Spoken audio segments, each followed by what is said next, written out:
और विवेक राणा का सवाल लेते हैं। इन्होंने टानला पे सवाल पूछा है। 500 शेयर इनके पास 1150 पे इन्होंने लिए। क्या ये एक साल के लिए इसको होल्ड कर सकते हैं? टानला सॉल्यूशंस, टानला प्लेटफॉर्म्स एक्चुअली।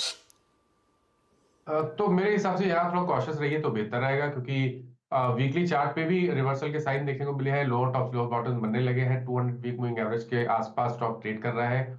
और अब अगर ये 790 के नीचे गया तो इसमें गिरावट बढ़ेगी और शायद 675 तक के स्तर देखने को मिलेंगे। तो स्ट्रक्चर वीक लगता है। उछाल पे निकलने की कोशिश करिए और फ्रेश खरीदारी 1000 के ऊपर ही करिए। ओके, अरविंद का सवाल है पॉलीप्लेक्स कॉरपोरेशन पे। 1200 पे इन्होंने लिया है 150 शेयर पॉलीप्लेक्स। तो देखिए, ये भी स्ट्रक्चर तो वीक लगता है और ये तो मेरे ख्याल से non stop lower top lower bottom बन रहे हैं। 1600 रुपए से आधा हो गया वहां से स्टॉक। अगर आप ऑल टाइम हाई ले तो मेरे ख्याल 2022 में 2800 के भाव थे। तो ये तो स्ट्रक्चर ही वीक है, इसमें तो नहीं इंटर करना चाहिए था। बट अब अगर कर लिया है तो आपको स्टॉप लॉस जरूर लगाना पड़ेगा। 760 के नीचे स्टॉप लॉस लगा के रखिए।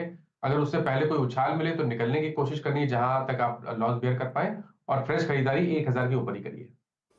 माना जी सीपीएससी ईटीएफ पे भी आप राय देते हैं क्या? बिल्कुल, अगर चार्ज किसी के भी हो नीरज जी तो मिल तो जाएगा। मानिल अरोड़ा ने पूछा सीपीएससी ईटीएफ इनके पास है, इन्होंने लिया, क्या करें उसमें? 42 रुपए 10 पैसे शायद इनका रहा होगा। हाँ, तो ये लेकिन अभी 75 रुपए के आसपास ट्रेड हो रहा है। तो बहुत अच्छे प्रॉफिट पे है।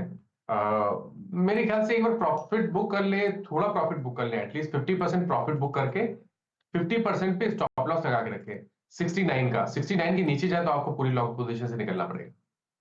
अच्छा, इनका दूसरा सवाल है टाटा केमिकल्स पे, जो एक हफ्ते में 20% गिर चुका है। वो खबरें वबरें तो आई नहीं और सोडा ऐश का प्रेशर और है। क्या करें? टाटा केमिकल में कुछ है, दिख रहा है कि स्ट्रक्चरली कोई चेंज हुआ है क्या? बिल्कुल, स्ट्रक्चर में चेंज हुआ है और वो डाउन साइड के लिए हुआ है। बीच में हमने एक शार्प मूव देखा था 950 से 1350 तक, लेकिन ऊपर स्टॉक सस्टेन नहीं हो पाया। ध्यान रखिए, इसमें काफी बार बात हुई थी कि फ्लैग पैटर्न का ब्रेकआउट है 1200 रुपए के ऊपर, लेकिन उसके ऊपर स्टॉक सस्टेन नहीं हो पाया। फॉलो बाइंग नहीं देखने को मिली है।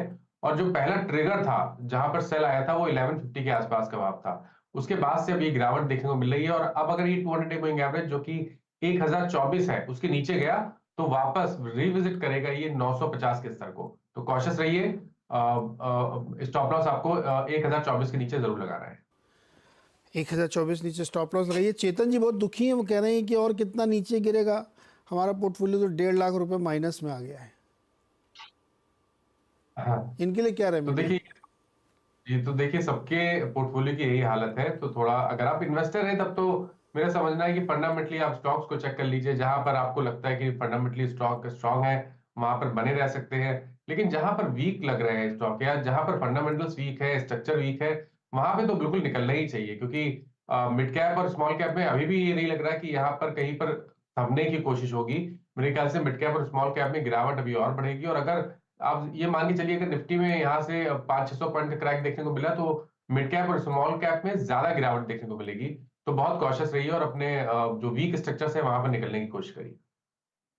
विशाल जी जानना चाहते हैं कि क्या बायोकॉन में और खरीदारी की जा सकती है? इन्होंने ऐड लिखा है, इसका मतलब के पास हो सकता है पहले से हो, या कोई और फार्मा स्टॉक जो 500 रुपए से नीचे हो। ओके। तो देखिए, पहले तो बायोकॉन की बात कर लेते तो यहाँ पर खरीदारी ना करें। मेरे ख्याल से कुछ 8-9 हफ्ते पहले एक inverse head and shoulder pattern का ब्रेकआउट देखने को मिला था, लेकिन 200 वीक मूविंग एवरेज के ऊपर स्टॉक नहीं निकला। वहां पर गिरावट देखने को मिली है और अब स्टॉक 200 मूविंग एवरेज के नीचे फिसला है। लोअर टॉप लोअर बॉटम दिख रहे हैं। तो यहाँ पर कभी कोई उछाल मिले तो निकलने की कोशिश करिए और 270 रुपए के ऊपर ही आपको खरीदारी करने का एक ट्रेड लेना पड़ेगा। 500 रुपए से ऊपर का जो उससे कम का जो स्टॉक है, लॉन्ग टर्म के लिए मैं बोल रहा हूँ, आने वाले 6 से 8 महीने के लिए, तो ग्रेनुअल्स एक बहुत ही बढ़िया स्टॉक हो सकता है। शायद यहाँ पर गिरावट बढ़ेगी, लेकिन अगर गिरावट